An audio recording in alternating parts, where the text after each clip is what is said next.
Hello guys, welcome to our channel. তো আজকের এই ভিডিওতে আমরা কথা বলবো মোহনবাগান সুপার জায়ান্টকে নিয়ে। তো মোহনবাগান সুপার জায়ান্ট ফাইনালি জয় পেল। ৩ ম্যাচ পরে তারা জয় পেল নিজেদের ঘরের মাঠে। অবিশ্বাস্যভাবে জিতলো। হারা ম্যাচ জিতলো মোহনবাগান। তো সেই ম্যাচটা নিয়ে আলোচনা করব। মোহনবাগানের পরের ম্যাচ কবে কোন টিমের সাথে রয়েছে সেটা তোমাদেরকে জানাবো। পাশাপাশি মোহনবাগানের আর বাকি কটা ম্যাচ আছে এই মরশুমের আইএসএলে সব কিছু বিস্তারিত আলোচনা করব আজকের এই ভিডিওতে। ভিডিওটা ইন্টারেস্টিং হবে, শেষ পর্যন্ত দেখতে থাকো। আর আমাদের এই চ্যানেলে যারা প্রথমবার এসেছো তারা অবশ্যই সাবস্ক্রাইব করে পাশের বেল আইকনটিতে অল প্রেস করে দিও। তো চলো শুরু করা যাক। ফার্স্ট অফ অল আমরা কথা বলে নেব গতকালকের ম্যাচ নিয়ে, যেখানে মোহনবাগান খেলতে নামে পাঞ্জাব এফসির এগেনস্টে। আর এই মরশুমের সবচেয়ে বাজেভাবে খেললো এই ম্যাচটা মোহনবাগান। এর আগে অনেক ব্রিলিয়ান্ট খেলেছে, এর থেকে অনেক বেটার খেলেছে, এর চেয়ে বেশি আক্রমণাত্মক ফুটবল খেলেছে, তারপরেও সেই ম্যাচ জিততে পারেনি। আর এই ম্যাচটা খুবই বাজেভাবে খেলেও কিন্তু জিতলো। অবিশ্বাস্যভাবে কামব্যাক করলো পিছিয়ে থাকার পরেও। তো যদি ম্যাচের ব্যাপারে আমরা কথা বলি, পাঞ্জাব এফসি দুর্দান্ত খেলে এই ম্যাচটা। অ্যাওয়ে ম্যাচে এসে মোহনবাগানের এগেনস্টে এইভাবে টেক্কা দিয়ে যে খেলাটা দুর্দান্ত, অবিশ্বাস্য খেলেছে পাঞ্জাব এফসির ফুটবলাররা। দুটো গোলই অসাধারণ গোল করেছে। পুরোপুরি মোহনবাগান ডিফেন্সের এরর বলতে পারো, খুবই বাজেভাবে ডিফেন্স হয়েছে আলবার্তো চলে যাওয়ার পরে। তো যাই হোক, ম্যাচটা থেকে 3 পয়েন্ট পেল মোহনবাগান, এটাই সবচেয়ে বড় কথা। তো ম্যাচের ব্যাপারে যদি আমরা কথা বলি, প্রথম গোলটাই করে কিন্তু পাঞ্জাব এফসি, যেখানে আলবার্তো টম জোড়া বিদেশি ডিফেন্ডার থাকার পরেও একটা ডিফেন্সিভ এররের কারণে ড্যানি র্যামিরেজ একটা অসাধারণ গোল করে বেরিয়ে যায় 12 মিনিটের মাথায়। এবং এভাবেই ম্যাচ চলতে থাকে। দুটো টিমের কাছেই সুযোগ এসেছিল। ফাইনালি মোহনবাগানের হয়ে প্রথম ইকুয়ালাইজার গোলটা করেন জেমি ম্যাকলারেন 29 মিনিটের মাথায়। অন্যদিন কিন্তু এর থেকেও সহজ সুযোগ মিস করে ফেলে জেমি, তবে এই সিচুয়েশনে এরকম গোল করে দেবে ম্যাকলারেন সেটা ভাবাই যায় না। তো যাই হোক, ফার্স্ট হাফেই সমতায় ফেরে মোহনবাগান এবং এক গোল নিয়ে কিন্তু হাফ টাইমের বিরতিতে যায় দুটো টিমই। এবং সেকেন্ড হাফে কিন্তু পাঞ্জাব এফসি দারুণ খেলছিল, মোহনবাগানও বেশ ভালো খেলছিল। তবে মানবীর আলবার্তো চলে যাওয়ায় কিন্তু মোহনবাগান টিমটা একটু উইক লাগছিল। হ্যাঁ, আপফ্রন্টে 3 জন বিদেশি খেলার জন্য একটু আক্রমণাত্মক তো হচ্ছিল, তবে মাঝ মাঠের খেলাটা কিন্তু খুবই বাজে হয়েছে আপুইয়া না থাকার কারণে। আপুইয়া এই ম্যাচে না থাকার জন্য কিন্তু মোহনবাগান মাঝ মাঠে খুব একটা বল দখলে এগিয়ে থাকতে পারেনি, যার ফলে পাঞ্জাব মাঝ মাঠ থেকে কিন্তু অনেক আক্রমণ করতে পারছিল। তো সেদিক থেকে ড্যানি র্যামিরেজ এবং ইফুং এনসুঙ্গুসি এই দুটো প্লেয়ার, পাশাপাশি ওসুজি, তারা কিন্তু দুর্দান্ত খেলছিল। এছাড়াও জেলজোকোভিচ তিনিও কিন্তু দারুণ খেলছিলেন। তো সব মিলিয়ে মোহনবাগানের তুলনায় পাঞ্জাব অনেক বেটার খেলেছে এই ম্যাচটা।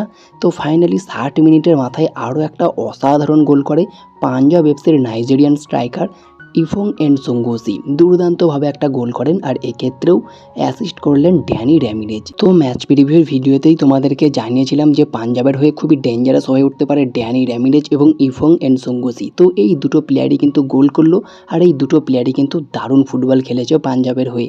বিশেষ করে ড্যানি র্যামিরেজের কথা তো বলতেই হচ্ছে। তো যদি ম্যাচের স্ট্যাটিস্টিক্স নিয়ে আমরা কথা বলি, মোহনবাগান 10টা শট নিয়েছে, 5টা অন টার্গেট। পাঞ্জাব এফসি মোহনবাগানের থেকে অনেক বেশি শট নিয়েছে, 16টা শট তারা নিয়েছে, 7টা অন টার্গেট রেখেছে। তো পাঞ্জাব এক্ষেত্রে এগিয়ে রয়েছে, কিছুটা ডমিনেট করেছে এবং গোলের চান্স কিন্তু পাঞ্জাব অনেক বেশি পেয়েছিল এই ম্যাচে, যেগুলো কনভার্ট করতে পারেনি। বল পজিশনে মোহনবাগানই এগিয়ে ছিল 54%, পাঞ্জাব এফসি ছিল 46%। তবে তারপরেও কিন্তু প্রায় 70 মিনিট পর্যন্ত পাঞ্জাব এফসি কিন্তু ম্যাচটা জিতেই ছিল। আর ভাবা হচ্ছিল হয়তো পাঞ্জাবই জিততে পারে এই ম্যাচটা, কারণ পাঞ্জাব অনেক ভালো খেলছিল মোহনবাগানের তুলনায়। তো তারপরেই কিন্তু দুটো পরিবর্তন করে, যে পরিবর্তনটা আমরা সবসময় বলি, সাহাল এবং জেসন কামিংস এই দুটো প্লেয়ারকে চান্স দেওয়া হোক, অন্তত একটা ম্যাচে হলেও প্রথম থেকে খেলিয়ে দেখুক। তো সেখানেই 67 বা 68 মিনিটের মাথায় সাহাল এবং জেসন কামিংস মাঠে আসে। আর আসার পরেই সাহাল ম্যাজিক শুরু হয়। সাহাল আব্দুল সামাদকে কেন আমি বারবার ম্যাচ প্রিভিউর ভিডিওগুলোতে বলি যে অ্যাটাকিং মিডফিল্ডে দিমিকে বাদ দিয়ে সাহালকে খেলানো হোক, তাহলে অনেক বেটার হবে। সাহাল যে খেলাটা দেখিয়েছে এই একটা ম্যাচে সুযোগ পেয়ে, proper attacking midfielder play making একটা ভাব কিন্তু দেখিয়েছে তিনি। এবং 73 মিনিটের মাথায় যে বিশ্বমানের গোলটা করলো সেটা তো ভাবাই যায় না।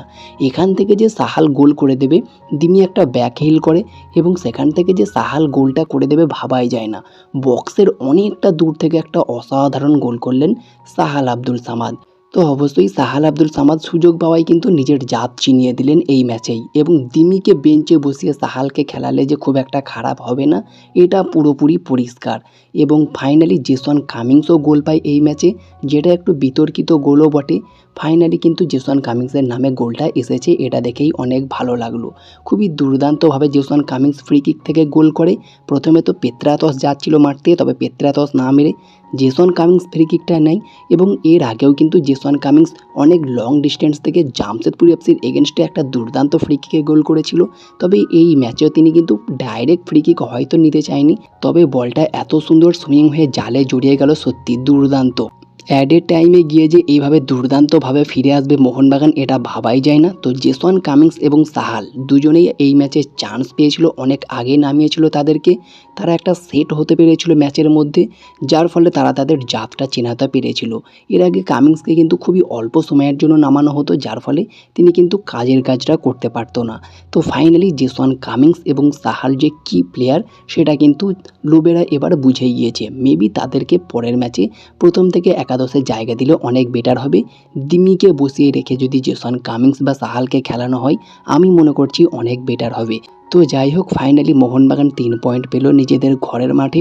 লাস্ট 3টে ম্যাচে তারা কিন্তু অনেক পয়েন্ট লস করেছে, তো এই ম্যাচটা জিততেই হতো। ফাইনালি এই ম্যাচটা জিতে 3 পয়েন্ট পেল মোহনবাগান। তো এই ম্যাচ নিয়ে তোমাদের কি মতামত, সাহাল এবং জেসন কামিংসের গোলটা নিয়ে তোমাদের কি মতামত অবশ্যই কমেন্টে জানিও।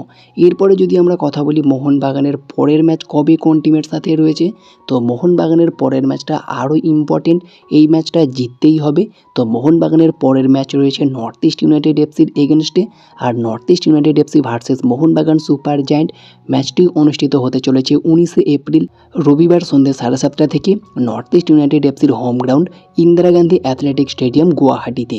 তো মোহনবাগান এবার অ্যাওয়ে ম্যাচ খেলবে, দেখা যাক অ্যাওয়ে ম্যাচে তারা পয়েন্ট পায় কিনা। অবশ্যই এই ম্যাচ থেকে 3 পয়েন্ট তুলে নিতে হবে মোহনবাগানকে, না হলে কিন্তু সমস্যা রয়েছে।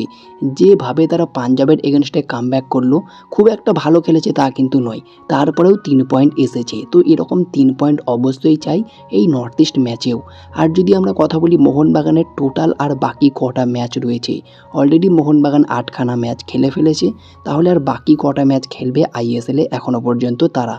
তো মোহনবাগানের আর বাকি রয়েছে 5টা ম্যাচ। তো সেই 5টা ম্যাচ কোন কোন টিমের সঙ্গে রয়েছে সেটা তোমাদেরকে জানিয়ে দিই। এই মরশুমে এখনও 5টা ম্যাচ খেলবে মোহনবাগান। তো অবশ্যই পরের ম্যাচটাই রয়েছে নর্থ ইস্টের সঙ্গে একটা ম্যাচ, এবং 2 নম্বর যে ম্যাচটা সেটা ইন্টারকাশির সঙ্গে খেলবে। 3 নম্বর ম্যাচটা খেলবে ডার্বি ইস্ট বেঙ্গলের সঙ্গে। 4 নম্বর ম্যাচ খেলবে এফসি গোয়ার সঙ্গে। 5 নম্বর ম্যাচ খেলবে দিল্লি স্পোর্টিং ক্লাবের সঙ্গে। তো এই 5টা ম্যাচই বাকি রয়েছে, north east, Inter Kashi, east Bengal, Goa এবং স্পোর্টিং ক্লাব দিল্লি। এই 5টা টিমের সঙ্গেই মোহনবাগানের ম্যাচ বাকি রয়েছে এই মরশুমের। তো এই 5টা ম্যাচ খেলবে, 5টা ম্যাচের মধ্যে মোহনবাগানকে 4টে অবশ্যই জিততে হবে। তো দেখা যাক মোহনবাগান কি করে। তোমাদের কি মনে হয় মোহনবাগান কি এই 5টার মধ্যে 5টাই জিততে পারবে? অবশ্যই কমেন্টে জানিও। তো এই ছিল আজকের ভিডিওটি ভালো লাগলে লাইক শেয়ার কমেন্ট করে আমাদের চ্যানেলটিকে সাবস্ক্রাইব করে দিও, পাশে থাকা বেল আইকনটি ক্লিক করতে একদমই ভুলো না। তো দেখা হচ্ছে নেক্সট কোনো ভিডিওতে। Bye bye, have a good day.